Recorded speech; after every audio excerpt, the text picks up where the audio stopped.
I am swinging in the rain. I want more in the rain.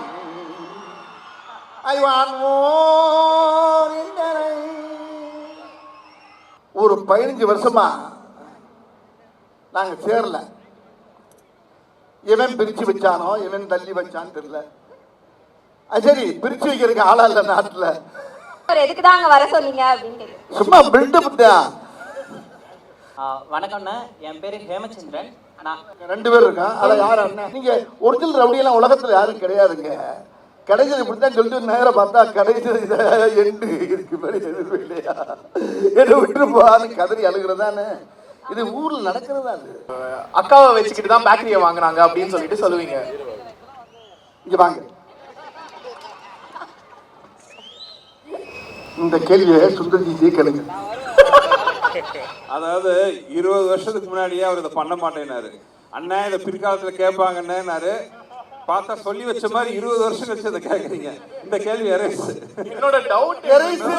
சரி, அவன் என்னதான் doubt கேக்குறாரு, கொஞ்சம் கேட்டுருவோமே சார். ஏமா நீ வேற ஆத்துல குளிச்சிட்டு இருந்த மாதிரியே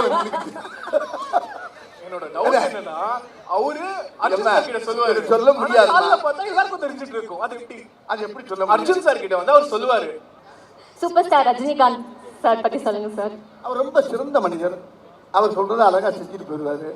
யாரையும் போட்டு டிஸ்டர்ப் பண்ண மாட்டாரு. அது வந்து ஒரு ஆன்மீகவாதி. அவர் எல்லாருக்குமே அவர் பிடிக்கும். அவருக்கு எல்லாத்தையும் நல்லா பேசுவார், அன்பா பழகுவார். ஓகே சார், நெக்ஸ்ட் வந்து பிரபுதேவா மாஸ்டர் பத்தி சொல்லுங்க சார். அவன் வந்து வகுத்துல பிறவிலே கர்ப்பப்பையிலே நடனம் ஆடினவர். அவர் என்ன அப்படி அருமையான ஒரு பிறவி. அவர் நல்ல ஒரு தெய்வ ஆன்மீகவாதி, எல்லாருக்குமே பிடிச்ச ஒரு ஆள். ஆமாம், பெரும்பாலும் அவர் தரையில் ஆடி நான் பார்த்தது இல்லைம்மா, டாப்பில் ஆடி தான் பார்த்துருக்கேன் அவரை. அப்படி ஒரு பிறவி கலைஞர் அவர். தலைவா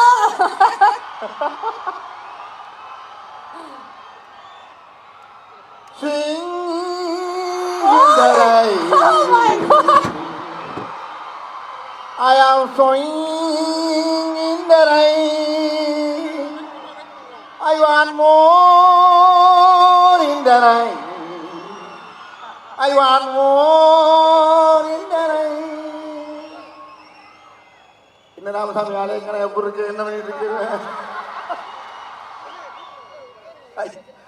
உங்களெல்லாம் பார்க்கும்போது எனக்கு எவ்வளோ சந்தோஷமா இருக்கு. அடடா, ஒரு 10,000 15,000 ஸ்டூடெண்ட்ஸ் நிற்கிறீங்க. உங்கள் முன்னால் அதை ஆரம்பிக்கிறது வந்து ஒவ்வொரு ஸ்டூடெண்ட்டும் வந்து ஒரு மீடியா மாதிரி. அது இந்த கேங்கர்ஸுக்கு அருமையான ஒரு நகைச்சுவை திரைப்படத்தை இந்த உலகம் பூரா நீங்கள் கொண்டு சேர்த்தீங்க. வேற விண்ணுலகத்துக்கெல்லாம் கொண்டு சேர்த்துருவீங்கன்னு நம்பிக்கைகள் நிறையா இருக்குது. ரொம்ப மகிழ்ச்சியாக இருக்குது. ரொம்ப ரொம்ப ரொம்ப ரொம்ப சந்தோஷமாக இருக்குது. இதில் என்னென்னா, கிட்டத்தட்ட நானும் சுந்தர்ஜி என்னன்னா ஒரு 15 வருஷமா நாங்கள் சேரல. இவன் பிரிச்சு வச்சானோ இவன் தள்ளி வச்சான்னு தெரியல. சரி, பிரிச்சு வைக்கிறதுக்கு ஆளா இல்ல நாட்டுல. ஒரு 4 பேர் ஒன்னா போனாரு, 2 நிமிஷம் பார்த்தானா 4 பேர் ஒன்னா போறாங்க. எனக்கு 4 திசையில திருப்பி விட்டு போயிருக்கான் நம்ம ஆளு. நம்ம ஆளுக்கு அவ்வளோ திறமை இருக்கு. சேர்த்து வைக்கிறானா இல்லையோ, பிரிச்சு வைக்கிறதுல பெரிய வில்லைங்க நம்ம ஆளு. அங்கே போய் ஒரு பாலை போடுவாங்க, அதே பந்தை இங்கேருந்து போடுவாங்க. இந்த அரசியலில் பார்த்துருப்பீங்க, சில பேட்டியெல்லாம் பார்த்துருப்பீங்க. என்னங்க உங்களை பற்றி இப்படி கேட்குறாங்களே, உங்கள் அபிப்பிராயம் என்ன? அது எப்படி கேட்குறது? கேட்கும்போது எப்படி பார்த்துருப்பீங்க, பேட்டியில் பார்த்துருப்பீங்க. சார் நீங்கள் வந்து ரொம்ப வர வர உங்களுக்கு திமிரு அதிகமாகி போச்சாம்ல அப்படின்னு அவர் சொல்கிறாரு. அதை பற்றி உங்கள் கருத்து என்ன? சின்ன பிள்ளையில போட்டு விடுறது அதுக்கு பேர். இப்போ வேற அப்படியா சொன்னாங்க? அது பெரிய யோசிக்கிறாங்க. பார்த்தான செருப்பை கொண்டு அடிப்பேன்னு சொல்லிடுறவன் நேரம் இங்கே வருவாங்க. ஏமா உங்களை பார்த்தா செருப்பை கொண்டு அடிக்கிறேன்றாரு, அதை பற்றி உங்கள் அபிப்பிராயம் என்ன? அப்படியா சொன்னாங்க. இப்படியே பேசி பேசி பேசி பார்த்தீங்கன்னா மீடியாவில் பூரா பயங்கரமாக ஏறும். எது அது மாதிரி உலகத்தில் வந்து பிரித்து வைக்கிறதுக்கு ரொம்ப சாதாரண விஷயம் இல்லை. அந்த மாதிரி இடையில ஏகப்பட்ட நாட்கள் நாங்கள் பிரிஞ்சது வந்து 15 ஆண்டுகளுக்கு பிரிஞ்சது வந்து எங்களுக்கு வந்து பெருசாக தெரியல.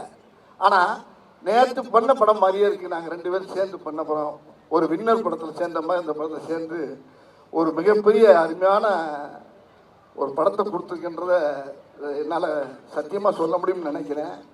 அது சுந்தர்ஜி அண்ணன் கூட சேரும்போது அது அருமையான ஒரு காம்பவுண்டு. அவர் கூட இருக்க டெக்னீஷியன்ஸ் பூராமே அருமையான ஆட்கள். ஒவ்வொருத்தரும் பார்த்தீங்கன்னா ஒரு புத்திசாலி, ஒரு கேமராமேனாக இருக்கட்டும், அவர் கூட இருக்க அசிஸ்டண்ட் வெங்கடு, மனோ, பத்ரி, இந்த மாதிரி கேமராமேன் வந்து நம்ம கிச்சா, இப்படி எல்லாருடைய உழைப்பும் பார்த்தீங்கன்னா டீம் ஒர்க் வந்து இவர்கிட்ட தான் நான் நிறைய பார்த்துருக்கேன். தமிழ் சினிமாவில் வந்து அதிகமாக இருக்கக்கூடிய நகைச்சுவை நடிகரில் வந்து கொஞ்சம் கம்மி தான். பொதுவாக எடுத்துக்கிட்டிங்கன்னா ரவிக்குமார் பண்ணுவார், பி வாஸ் பண்ணுவார். அதுக்கப்புறம் அதிகமாக எனக்கு பண்ணுறது வந்து ரொம்ப தமிழ் திரையுலகத்தில் சுந்தர்ஜி அண்ணங்கிறத நான் சத்தியம் பண்ணி சொல்ல முடியும் என்னால். என்ன காரணம்னா என்னுடைய பர்ஸ் அவர் கண்டிப்பாக தெரியும். அவர் எதை போட்டால் எதை போடலாம் அப்படிங்கிறத அவர் கண்டுபிடிச்சி வச்சுருப்பாரு. இப்படி இந்த ஒவ்வொரு படத்தில் ஒவ்வொரு காட்சியும் ஒவ்வொரு சீனும் பார்த்தீங்கன்னா ரொம்ப ரொம்ப ரசித்து பண்ணியிருக்கோம். இல்லை வெங்கட் என்னுடைய தம்பி அசோசியேட் டைரக்டர் சொன்ன மாதிரி, இல்லை எப்படி இந்த படத்தில் நாங்கள் இது பண்ணோம்னா, நான் என்ன நினைக்கிறேனோ அவர் அதை பேசி வச்சுருப்பார். அவர் அதே மாதிரி அவர் என்ன நினைக்கிறாரோ அதை நாங்கள் 2 பேரும் சேர்ந்து பேசி வச்சுருப்போம். இதில் ஒவ்வொரு காட்சியும் அமைகிறது வந்து 2வது விஷயமா இருந்தால் கூட, இது சும்மா பேசி முடிச்சு இமிடியட்டாக 35 நாளில் இந்த படத்தை நாங்கள் முடித்தோங்க. இது ஏன் இவ்வளோ சீக்கிரம் இந்த படம் முடிச்சு, எப்படி நடத்துங்கிறது கடவுளுக்கு தான் தெரியுது. இதுக்கு சரியான ஒத்துழைப்பு கொடுத்தது ஐயா ஏஜிசி அவர்களும் நம்ம மதன் சார் அவர்கள், அந்த அந்த அந்த ஐயாவுடைய அந்த புனித தயாரிப்பாளர்களுடைய அந்த கூட்டமே சேர்ந்து எங்களுக்கு அவ்வளோ ஒத்துழைப்பு கொடுத்து இந்த படத்தை ரொம்ப சிறப்பாக எங்களுக்கு பெரிய வெற்றி படமாக்கி கொடுத்துருக்காங்கன்றது இந்த மேடையில் பேசும்போது எனக்கு ஒரு வெற்றி விழா மேடம் மாதிரியே தெரியுது. உங்களுக்கு கேட்கக்கூடிய நீங்கள் என்ன கேட்குறீங்களோ, நீங்கள் என்னென்ன மீம் கிரியேட்டர்ஸ் இங்கே நிறைய எக்கச்சக்கமாக இருப்பீங்க, நல்லா தெரியும். இங்கே ஒவ்வொரு ஸ்டூடெண்ட்டும் எல்லாம் ஒரு மீம் கிரியேட்டர்ஸ் தான். உங்களுக்கு வேண்டிய தீனி ஏகப்பட்ட இடம் இந்த படத்தில் நிறைய இருக்குது. அதனால் நீங்கள் தைரியமாக குடும்பத்தோடு உட்காந்து தியேட்டரில் உட்காந்து இந்த படத்தை பார்க்கணும். அப்போ தான் இந்த படத்தோட எப்பயுமே தனியாக உட்காந்து ஒரு படம் பார்த்து தானாக சிரிச்சோம்னா நம்மளே பைத்தியமாக நினைப்போம். அப்படி பார்க்கக்கூடாது. தியேட்டரில் உட்காந்து கும்பலோடு பார்க்கும்போது தான் அந்த மூளையில் ஒருத்தன் சிரிப்பான். அப்போ ஏன் சிரிக்கிறாங்க போது அங்கேருந்து ஃபயர் ஆகும் பாருங்க. அப்படியே கூட்டத்தில் அப்படி மொத்தமாக குடும்பத்தோடு உட்காந்து கூட்டத்தோடு உட்காந்து பார்க்கும்போது தான் ஒரு நகைச்சுவைக்கு என்ன பவர் இருக்குது, இந்த கதை எப்படி போயிட்டு இருக்கு, இதுக்கு எப்படி சிரிப்பு வருங்கிறத நீங்கள் அங்கே பார்க்க முடியும். ஆகையினால இந்த படம் ஒரு அருமையான வெற்றி படம். இந்த வெற்றி படத்தில் நீங்கள் கண்டிப்பாக எல்லோரும் குடும்பத்தோடு போய் பார்க்கணும். இந்த படத்தை 24 நீங்கள் கண்ணை நல்லா விழிச்சிட்டு ஒரு வரைக்கும் 10 தடவை பார்ப்பீங்க. இந்த படத்தை அருமையான படத்தை அமைச்சு கொடுத்துருக்காரு எங்கள் அண்ணன் டைரக்டர் சுந்தர்ஜி அவர்கள். இதுக்கு வந்து முழுக்க பெரிய ஒத்துழைப்பு அவருடைய டைரக்ஷன் தான். அவரோட சேர்ந்தனால தான் இல்லை நல்லா நடிச்சிருக்கேன்னு நினைக்கிறேன். இதுக்கு முன்னாலே நடிச்சனோ இல்லையோங்கிறது எனக்கு புரியல. ஏன்னா என்கிட்ட என்ன இருக்குங்கிறப்ப அவர் அழகாக எடுத்துருவார் அவர்கிட்ட. அதே மாதிரி அவர்கிட்ட நான் கேட்டு வாங்குவேன். இது மாதிரி விஷயம் நல்லா வந்துருக்கு இந்த படத்தில். ஆமாம். இப்போ என்ன நீங்கள் வேற கேள்வி அங்கேருந்து ஆரம்பிச்சிங்கன்னா ஆமாண்ணே இப்போ நம்ம அம்புடுக்கலாம். ஓகேண்ணே. அது என்னன்னா இந்த நேரமா நீங்களும் வாங்கம்மா. அதான் இவரை கேளுங்க முதல்ல. அதாவது என்னன்னானே, இந்த தருணத்துல நீங்க 2 பேரும் சேர்ந்து நம்மளுடைய ஸ்டூடெண்ட்ஸோட ஒரு குரூப் செல்ஃபி தான் நல்லா இருக்கும்னு சொல்லி பாக்குறோம். இவளுக்கு வேறு கூட சேர்ந்து எடுக்கிறதுக்கு ஒண்ணு நான் நடுவுல போய் நிக்கிறேன். ஆனா இல்லனே, இங்கிட்ட இருந்து கேமராவை மட்டும் தூக்கணும்னா நம்ம பிள்ளைங்க அந்த கேமரா ஃபிளாஷ் லைட் வச்சிருக்கீங்களாப்பா, எல்லாரும் ஃபிளாஷ் லைட் போட்டு ஆன் பண்ணுங்க. இந்த மொமெண்ட் அப்படியே கேப்சர் பண்ணிக்கலாம்னு ஒரு அற்புதமான நம்ம கிட்டத்தட்ட மதுரை அழகர் திருவிழாவை ரீக்ரியேட் பண்றோம். ஆமா, நம்ம பசங்க பண்ணிடுவாங்க. வரவங்க போறதுக்கு முன்னாலே எல்லாரும் all the flashlights on please.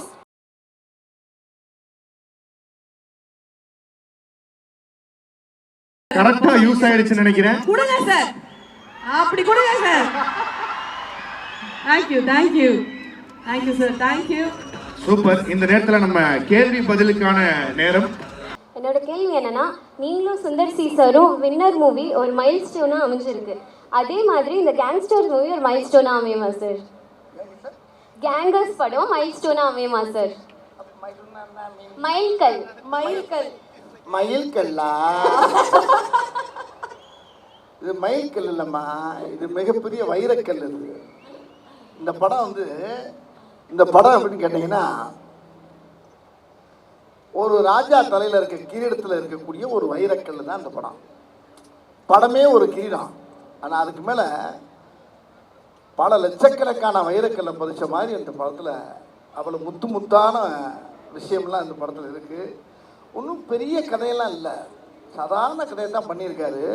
அதை அணுகுணமாக ரசித்து நாங்கள் எல்லாருமே சேர்ந்து பண்ணியிருக்கோம். இல்லை இன்னும் முக்கியமான விஷயம் என்னென்னா, நான் வந்தவொடனே கேட்டேன், இங்கிலீஷில் எதுவும் பேசிடாதீங்க வகுத்த கலைக்குன்னு சொன்னேன்னா கேட்டேன்னா, ஆனால் உங்களுக்கு ஃப்ளோவில் வந்துருச்சுங்கிறீங்க. ரைட், பரவாயில்ல. ஏன் இப்படி சொல்கிறேன்னா, அந்த வார்த்தையை இந்த கதையை அண்ணன் என்கிட்ட சொல்லும் போது, அண்ணே இந்த கதைக்கு என்ன டைட்டில் வச்சுருக்கீங்க அப்படின்னு சுந்தரன்ட்ட கேட்டேன். அதுதானே அப்படின்னு யோசனை பண்ணிக்கிட்டு இருக்கேனே அப்படின்ட்டு ஒரு 2-3 டைட்டில் பேசும்போது நான் எதாச்சும் அண்ணே டீம் ஒர்க்கை பார்த்தோமா இந்த கேங்கர்ஸ்ன்னு வச்சிடலாமே அப்படின்னு கேட்டேன். கேங்கர்ஸா? ஒரிஜினல் பேர் என்ன தெரியுமாண்ணே உங்களுக்கு கேட்டாருன்னு சுந்தர்ஜி என்ன தெரியலண்ணே அப்படின்னு. கேங்ஸ்டர்னே ஒரிஜினல் பேர் கேங்ஸ்டர். நீங்கள் என்ன கேங்கர்ஸுங்கிறீங்க என்ன பண்ண?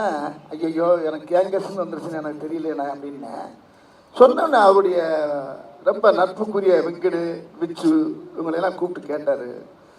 ஏன்னா இந்த டைலாக் இந்த டைட்டில் சூப்பராக இருக்குன்னு எல்லாருமா சேர்ந்து டிஸ்கஸ் பண்ணி என்னை கூப்பிட்டு, அண்ணே நீங்கள் சொன்ன அந்த தப்பான வார்த்தையை நான் கேங்கர்ஸ்னே இந்த படத்துக்கு நான் வச்சிருந்தேன்னு சொன்னார்.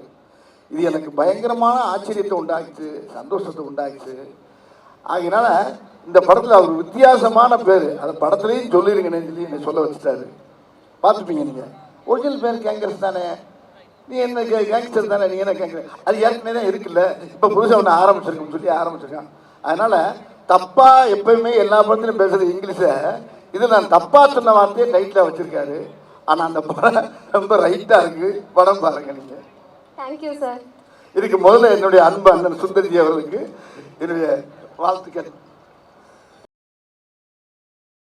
மைக் கொஞ்சம் கிட்ட வச்சுக்கோங்க. என்னோட கொஸ்டின் கொஞ்சம் ஃபன்னியாக தான் இருக்கும். நீங்கள் நகர மூவியில் சுந்தர்சி சார் இங்கே வா அங்கே வா என் ஏரியாவுக்கு வா முடிஞ்சா என் வீட்டுக்கு வான்னு சொல்லுவீங்க. கடைசியாக அவர் எதுக்கு தான் வர சொன்னீங்க? கடைசியாக அவர் எதுக்கு தான் அங்கே வர சொன்னீங்க அப்படின்னு கேட்குறேன். சும்மா பில்டப் தான். எந்த படத்தில் சொல்றீங்க நீங்கள்? சொல்லுங்க. நகரத்தில். ஆமாம், இப்போ ஊர்களில் தானே செய்வோம் நம்ம, என் மேலே கை வச்சு இல்லை. இப்போ எல்லா படத்துலையுமே வந்து அண்ணன் கூட பண்ண பூரா வந்து ஒரே பேட்டன் தான். அதில் இப்போ ஷர்ட்டு போடுறது எல்லாருமே ஷர்ட்டு போட தான் செய்யலாம், எல்லாருமே உடம்ப துணியை மாற்றத்தான் செய்யலாம். அதில் கலராக மாற்றுறோம்ல, ஒருத்தருக்கு ஒவ்வொரு டிசைன் பிடிக்கும், இன்னொருத்தவங்களுக்கு ஒவ்வொரு டிசைன் பிடிக்கும். அது மாதிரி நகைச்சுவையிலே யாருக்குமே தெரியாமல் அந்த அந்த கேரக்டர் மாற்றிக்க வருவோம். ஏய் ஒரு படத்தில் இளநீர் டீ அடிப்பார் வின்னரில், அடிச்சுன்னு சொல்லுவேன் வேணாம் வேணாம், என்னடா வேணாம் அப்படின்னு ஓங்கி குத்துவார். திருப்பி வேணாம் வலிக்குது அப்படிமே அதே பேட்டன் தான் இதுலையும். வின்னர்ல வாடா வா தொட்டுட்டு இல்லை நீ சரியான ஆம்பளை அந்த அங்கே வாடா. நான் ஏதாச்சுமா போவேன், அவர் பாவம் வீடு பார்க்க வருவார், அங்கே வந்தால் இங்கேயும் வந்து நிற்பார்.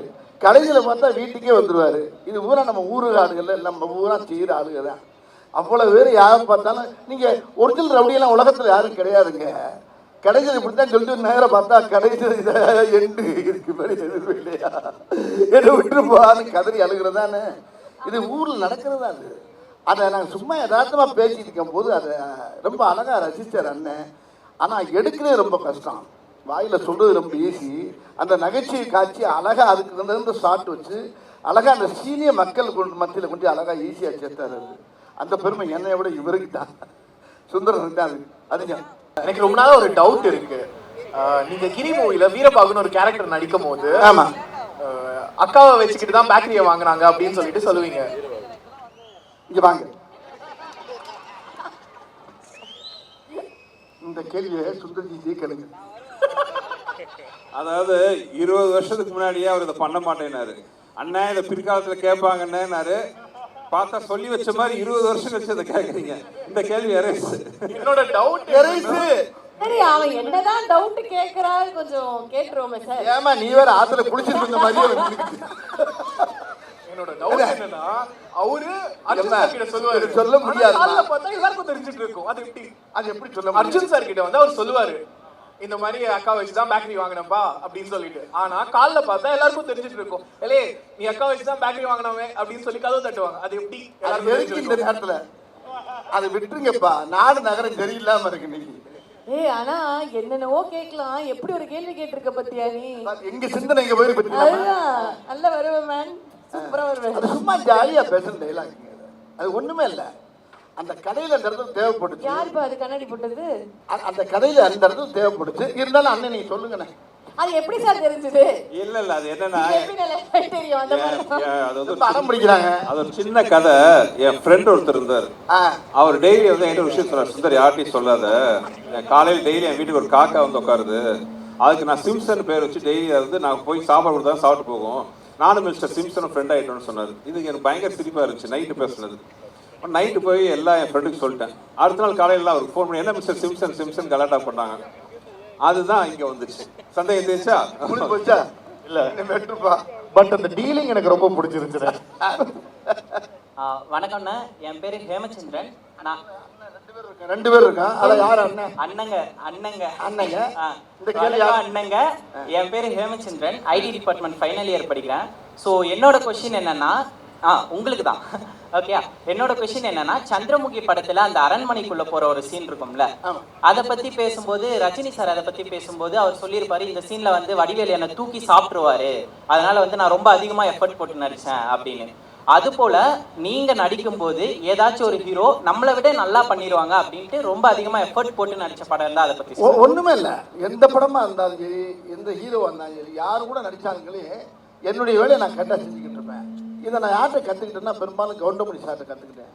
அவர் யாராக இருந்தாலும், எந்த ஹீரோவாக இருந்தாலும் அவர் பாட்டுக்கு அப்படியே டாப் ஆங்கில போயிட்டே இருப்பார், டாப் கியரை போட்டு. அதே மாதிரி நாயேஷ் அதான் பண்ணுவார். யாருந்தாலும் சரி என்னுடைய வேலை கேட்டால் செய்யும்போது அங்கே என்ன அப்படின்னா, அது கண்ணுக்கு ஓவர்டாக்காக தெரியும், இல்லை டேம்னேஷன் பண்ணுறான்னு தெரியும், என்னமோ தெரியும். அதை பற்றி என்னை பற்றி யாரும் டேரக்டர் என்னை கூப்பிட்டு சொல்ல மாட்டாங்க, சார் சொல்ல மாட்டாங்க, யாரும் சொல்ல மாட்டாங்க. நான் பாட்டு செய்கிற வேலையை செஞ்சுட்டு போயிடுவேன் அந்த படத்தில். அந்த மாதிரி காட்சிகள் நிறையா இருக்கும். அதில் சில நேரத்தில் என்ன செய்கிறது, இந்த மாப்பு வச்சுட்டாங்க ஆப்பு இதெல்லாம் எல்லாமே அந்த கிரிக்கெட் பூராமே டைரக்டர் சார் தான். அதில் ரொம்ப எல்லா விஷயமும் அதை சொல்ல போனோம்னா எல்லா படமும் டைரக்டர் தான். என்ன செய்வோம், நான் என்ன செய்வேன்னா, அவங்க குழம்ப அப்படியே லேசாக குழம்பு வச்சு கையில் கொடுத்துருவாங்க. என் சாரில் கொஞ்சோண்டு குழம்பு தாளிப்பேன், கடுகு போட்டு கொஞ்சம் தாளித்து கமன்னு கொடுக்குறது தான் என்னுடைய வேலை. ஆனால் தப்பா சொன்னால் கரெக்டாக சொன்னாங்க. 100% உண்மைண்ணே. ஏன்னா எந்த ஷாட்டும் வந்து ஒவ்வொரு ஷாட்லையும் போராடுவார். இந்த ஷாட்ல என்ன இன்னும் காமெடி பண்ணலாம், இன்னும் என்ன எக்ஸ்ட்ரா ஏற்றலான்ட்டு. இப்போ நீங்கள் இதில் குறிப்பாக பார்த்துருப்பீங்கள, இந்த இடத்துல கொஞ்சம் நேரம் லேசாக டவுட்லேயே இருந்தோம் நாங்கள். என்ன கேள்வி, மூஞ்சியை பார்த்தா வயசான மாதிரியே இருக்குது, இல்லை கையை பார்த்தா எங்கே இருக்குது, மூஞ்சியை பார்த்தா வயசான மாதிரியே இருக்குது, இதுக்கு என்ன கவுண்டர் கொடுப்பீங்க? அப்போ டைரக்டரை போய் நான் போய் சொன்னேன், ஆனால் இந்த மாதிரி அப்படின்ட்டு நாங்கள் அசோசியேட் எல்லாம் சேர்ந்து இப்படி ஒரு டைலாக்கை போட்டுருவோம் அப்படின்னா ஒன்று ஓகேன்ட்டாங்க. அந்த டைலாக் என்ன, கழுத்து கீழே யோகா போட்டுறங்க அதானே. இப்படி அங்கங்கே என்ன செய்யறதுன்னா போட்டு. இதில் என்ன ஒரு பெரிய சந்தோஷமான விஷயம்னா, இந்த படத்தில் இவரே டைரக்டரு, இவரே ஹீரோ, அதனால எனக்கு பிரச்சனையே இல்லாமல் போச்சு. என்ன வேணாலும் கலாய்க்கிறதுக்கு லைசன்ஸ் இருக்கு.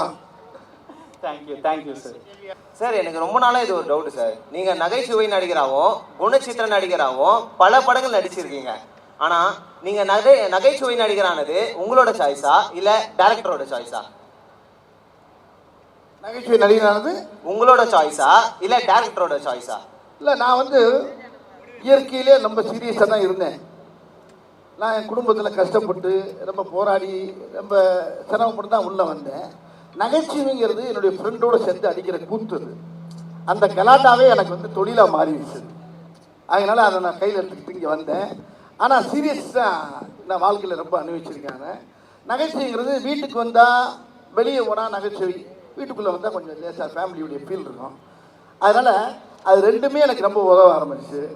இப்போ ஒரு கேள்வி ஞானத்தில் பாட்டு பாடுவேன், அதுவும் எனக்கு சினிமாவில் இளையராஜா வாய்ப்பு கொடுத்து என்னை பாட வச்சிட்டாரு. அவருக்கப்புறம் ஏஆர் ரஹ்மான்ட்ட பாடினேன். தேவரமன்ல வந்து சீரியஸான கேட்டு கொடுத்தாரு, அதுலேயும் எனக்கு சீரியஸில் ஜெயித்தேன். மாமன்னன் ஒரு படம் வந்துச்சு, அதுலேயும் சீரியஸு. இப்போ அதுக்கு பின்னால் இப்போ கேங்கர்ஸ்ன்னு பார்த்தீங்கன்னா அதுக்கு அப்படி ஃபுல் ஆப்போசிட்டு. ஆக ரெண்டுமே உடம்புல இருக்குது. அதனால ரெண்டுமே நான் தேர்ந்தெடுத்துக்கிட்டு தான். ரொம்ப நன்றி சார். நன்றி ப்ரோ. தேங்க்யூ. நம்ம ஒரு ரேபிட் ரவுண்ட் ஃபயர் விளையாடலாம் சார். அதான் fire round sir. Rapid round fire sir. அப்படின்னா நான் ஒரு கேள்வி கேட்குறேன்னா உங்களுக்கு தோன்ற ஆன்சரை நீங்கள் டக்குன்னு சொல்லலாம் சார். அதாவது நீங்கள் நடித்த மூவிலேருந்து நான் ஒரு சில ஹீரோஸோட நேம்லாம் சொல்கிறேன் சார். ஹீரோஸோட நேம் ஹீரோட நேம் நான் சொல்றேன் சார். அவங்கள பத்தி நீங்க ஒன் லைன்ல சொல்லணும்னா நீங்க என்ன சொல்லுங்க? என்னம்மா? அவங்கள பத்தி நீங்க ஒரு வார்த்தை சொல்லணும்னா என்ன சொல்வீங்கன்னு சொல்லுங்க சார். நடிகர் திலகம் சிவாஜி கணேசன் சார் பத்தி சொல்லுங்க சார். நான் பேசிக்கலாக புரட்சி தலைவர் எம்ஜிஆருடைய ரசிகர் நான். அவர் படத்தை ரொம்ப பார்த்த சினிமாவுக்கு வந்தேன் நான். அவ்வளோதாம்மா. Okay sir. நெக்ஸ்ட் வந்து சூப்பர் ஸ்டார் ரஜினிகாந்த் சார் பத்தி சொல்லுங்க சார். அவர் ரொம்ப சிறந்த மனிதர். அவர் சொல்கிறத அழகாக செஞ்சுட்டு போயிடுவார். யாரையும் போட்டு டிஸ்டர்ப் பண்ண மாட்டார். அது வந்து ஒரு ஆன்மீகவாதி அவர். எல்லாருக்குமே அவர் பிடிக்கும். அவருக்கு எல்லாத்தையும் நல்லா பேசுவார், அன்பாக பழகுவார். Okay sir. நெக்ஸ்ட் வந்து பிரபுதேவா மாஸ்டர் பற்றி சொல்லுங்கள் சார். அவன் வந்து இப்போ வகுத்துல பிறவிலே கர்ப்பப்பையிலே நடனம் ஆடினவர் அவர். என்ன அப்படி அருமையான ஒரு பிறவி அவர். நல்ல ஒரு தெய்வ ஆன்மீகவாதி. எல்லாருக்குமே பிடிச்ச ஒரு ஆள். ஆமாம். பெரும்பாலும் அவர் தரையில் ஆடி நான் பார்த்தது இல்லைம்மா, டாப்பில் ஆடி தான் பார்த்துருக்கேன் அவரை. அப்படி ஒரு பிறவி கலைஞர் அவர். அவரை பற்றி சொல்கிறதா இருந்தால் நிறையா இருக்குது. இதுக்கு மேலே இப்போதைக்கு போதும் சார். லாஸ்ட் கொஸ்டின், துபாய் குறுக்கு சந்தை பார்த்திபன் சார் பற்றி சொல்லுங்கள் சார். அவர் அடாடா, அவர் கூட அடுத்த காம்பினேஷன் சீக்கிரம் பண்ணுவேன்னு நினைக்கிறேன். அவர் கூட சேர்ந்து நடிக்கிற மக்கள் ரொம்ப எதிர்பார்க்குறாங்க.